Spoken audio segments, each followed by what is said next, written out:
After the recent death of their father, the lives of Peter and Ivan seem to go in the opposite directions. Peter, a 32-year-old lawyer living in Dublin, finds himself torn between two women, a college student named Naomi and his long-acquainted ex-girlfriend, Sylvia. On a daily basis, he constantly faces the dilemma of whether he should let go or continue indulging in nostalgia of a perfect life he once dreamt of. On the other hand, the younger brother Ivan, a 22-year-old chess genius, experiences for the first time in his life what feels like true love as he meets Margaret, a married woman 10 years older whom he met at a chess competition. As inexorable grief and moral dilemma force their way into their lives, they discover that there might be more to life than they think it is, and their perception about love, brotherhood, and God is about to change. Good day everyone, my name is Eki and this is my review of Sally Rooney's 2024 novel, Intermezzo. In order to make a story interesting, authors would usually rely on traditional strategies, like distinctive characters with strong backgrounds, building tension through smaller conflicts that lead to a highly anticipated climax, and so on. Unfortunately, if you're looking for those things to read in a novel, you won't find any of it when you read Sally Rooney. At face value, each of the characters in her novels are ordinary people with usual problems, like having a beef with your siblings, misunderstanding remarks from your friends at work, and other kinds of trouble we can encounter in real life. The way this story unfolds at times can be what people would say anticlimactic or uneventful. Yet somehow there's some kind of secret formula that Sally Rooney have to turn modesty into magic. What could that magic be, you ask? Well, in 10 minutes or less, we are going to find out what makes the book so popular and successful. The book is very fluent in discussing various themes that young adults might relate to, such as filial relationships, age gap romance in relation to social norms, and even modern theology. Though in my opinion, there are only two major themes that significantly shape the story. In dealing with the death of their father, Peter and Ivan go through the ordeal with different attitudes. Peter, who suddenly occupies the role of the head of the family, is trapped in nostalgia. He tries to relive again and again the life that he once had with Sylvia. This causes him to space out and constantly daydreams about his college life that had ended a decade ago, despite being in a relationship with Naomi, of course. And he wonders if there's something he could do to live in two worlds simultaneously. Meanwhile, Ivan, despite being the closer one to their father, seems to deal with the loss with less struggle. Unlike Peter, he is relatively more stable and thus able to navigate his way through. The dynamics revolving Ivan and Peter as siblings plays a crucial part in the progression of the story. The thing is, Ivan does not look up to Peter and has explicitly repeatedly said that he had always hated him. Peter, on the other hand, does not feel that he has the obligation to make Ivan like him.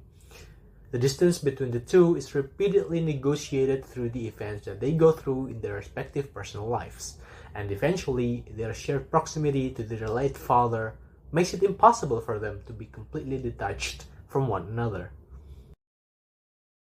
Rooney is known to employ unorthodox styles of narrative for each of her novels. In her previous novel titled Beautiful World, Where Are You, for example, the narrative is written in forms of emails that the characters send each other. She also refrains from using quoting marks for dialogues, making it challenging to distinguish them from the narrative.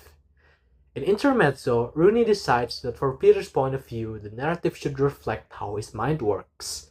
Subjectively, I see them as scrambled trains of thoughts popping up one after another in order that's barely comprehensible. Sometimes you don't even know which dialogue is whose, or even if it's a dialogue at all. It's laid almost like poetry, in fragments instead of full sentences.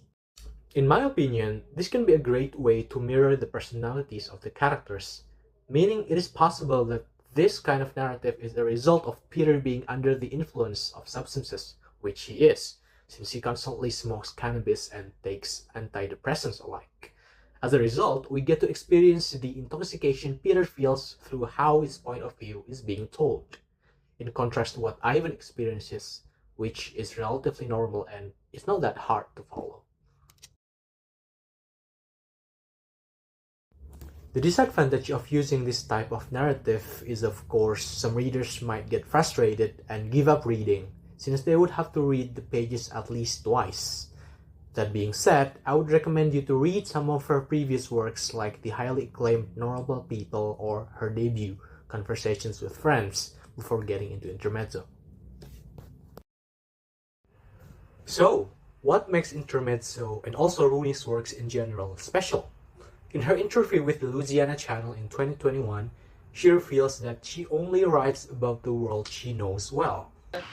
And I'm limited in my ability to observe that. I feel like I need to know something really well before I can pick up the kind of observations that interest me as a writer. So it wasn't in any sense that I thought, oh, campus life is fascinating, I can't wait to write a novel about it. It was just that that was the only life that I knew. It is very clear that Rooney refuses to write about things that she doesn't really know about. Instead, she writes about things like the places and phases of life she herself has lived in, about families, friends, and people whom she had met, and then she examines it very, very thoroughly and produces something out of it.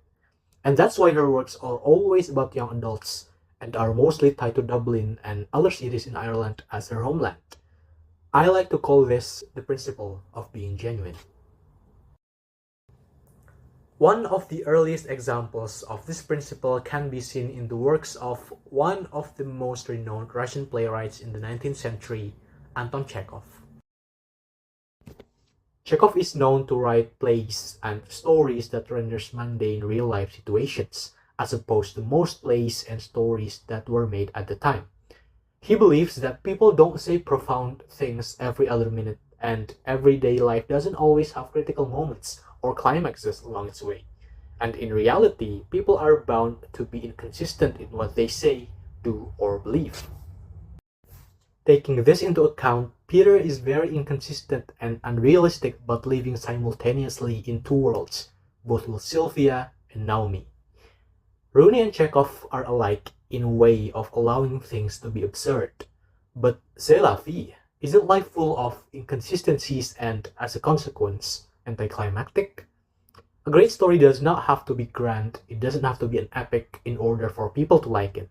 Instead, the focus is to be genuine and informed about the things you write about.